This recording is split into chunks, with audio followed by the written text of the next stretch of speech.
वजीर आजम Imran Khan Kuala Lumpur summit में शिरकत के लिए मलेशिया जाने के लिए तैयार थे। इस हवाले से बार बार ऐलानात भी किए जाते रहे और पाकिस्तान तहरीक इंसाफ की हुकूमत इसे अपनी कामयाबी से ताबीर भी करती रही। वाज़ेह रहे कि इमरान खान मलेशिया के वजीर आजम महातीर मोहम्मद के बहुत मदाह हैं। इनके लिए बारहा सताइशी कलमात कह चुके हैं और इस अज़म का इजहार भी कर चुके हैं कि वो पाकिस्तान को मलेशिया की तर्ज पर एक जदीद मुआशी ताकत बनाना चाहते हैं। लेकिन फिर अचानक खबर आई कि वजीर आजम हंगामी दौरे पर सऊदी अरब गए हैं और वहां से आकर ऐलान कर दिया गया कि ना तो वो खुद मलेशिया जाएंगे और ना ही पाकिस्तान की समिट में किसी भी किस्म की नुमाइंदगी होगी। भारत के 5 अगस्त के फैसले के बाद मलेशिया और तुर्की उन चंद ममालिक में शामिल थे जिन्होंने कश्मीर पर ना सिर्फ पाकिस्तान के मौक़िफ़ की खुलकर हिमायत की थी बल्कि भारतीय इक़दाम की मज़म्मत भी की थी।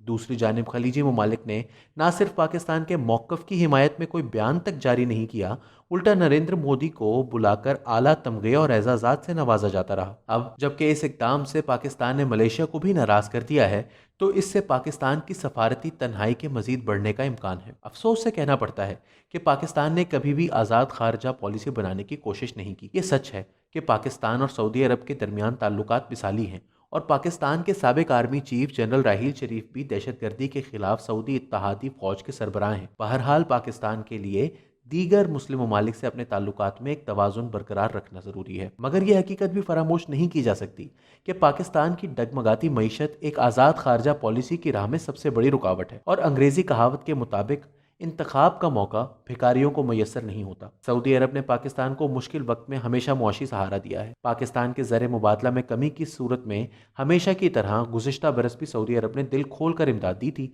और पाकिस्तान को डिफर्ड पेमेंट पर तेल भी फराहम किया था। 27 लाख पाकिस्तानी सऊदी अरब में काम करते हैं, जहाँ भारतीयों के बाद पाकिस्तानी कम्युनिटी सबसे बड़ी तादाद में आबाद है और ये पाकिस्तानी हर साल तकरीबन 7 अरब डॉलर पाकिस्तान वापस भेजते हैं। इसी तरह मशरक़ वस्ता के दीगर ममालिक से भी पाकिस्तानी वर्कर बड़ी तादाद में रकूम पाकिस्तान भेजते हैं और ये तमाम ममालिक सऊदी अरब के सफारती हल्का असर में आते हैं। पाकिस्तानी मईशत की रीढ़ की हड्डी वो तरसीलाते ज़र हैं जो बैरून ममालिक काम करने वाले पाकिस्तानी तारकीन वतन सालाना अपने प्यारों को भेजते हैं और कुल 21 अरब डॉलर में से तकरीबन 10 से 12 अरब डॉलर सऊदी अरब और दीगर खलीजी ममालिक से पाकिस्तान भेजे जाते हैं। इसके अलावा पाकिस्तान और खलीजी ममालिक के दरमियान 1982 से एक दिफाई मुआहिदा भी मौजूद है। हालिया महीनों में पाकिस्तान के अमरीका के साथ ताल्लुकात बेहतर करने में भी सऊदी अरब ने कलीदी किरदार अदा किया था। ये तमाम ज़मीनी हक़ाइक़ पाकिस्तान की आज़ाद खारजा पॉलिसी की राह में हाइल है। अलमुख्तसर पाकिस्तान सऊदी अहकामात को नज़रअंदाज करने की पोजीशन में नहीं है। अब यहाँ सवाल ये पैदा होता है कि सऊदी अरब पाकिस्तान को कोलालमपुर समिट में शिरकत करने से क्यों रोकना चाहता है। तुर्की और मलेशिया दो उभरती हुई मुस्लिम ताकतें हैं और ये खुद को मुस्लिम दुनिया की क़यादत का अहल समझती हैं। सऊदी अरब की तरह इन ममालिक का मुस्लिम दुनिया की क़यादत पर दावे का इन्हसार मुक़द्दस मकामात के ऊपर हाकमियत और फ़िरका वाराना मफादात पर नहीं बल्कि जदीद टेक्नोलॉजी और सनती तरक्की और खुशहाली पर है।